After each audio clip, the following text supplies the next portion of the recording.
we have received confirmation of another 3 cases of coronavirus.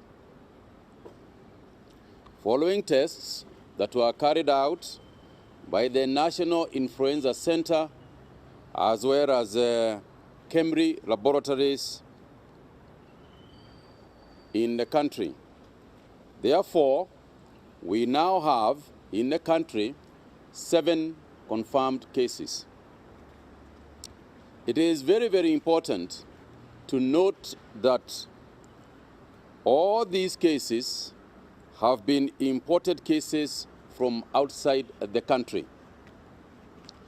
The first 2 cases related to these 3 that I've just mentioned are a couple that had traveled from Madrid, Spain on the 4th of March 2020 through Dubai, arriving in the country on the 5th of March. The third case among the 3 that I have now mentioned involves a Burundian national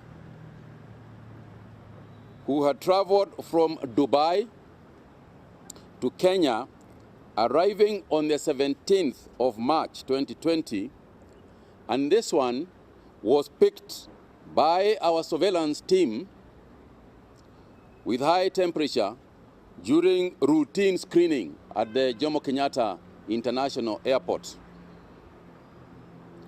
And that establishes, I think, what we have been saying all along. We are able to screen, and we are able to pick, and we are able to determine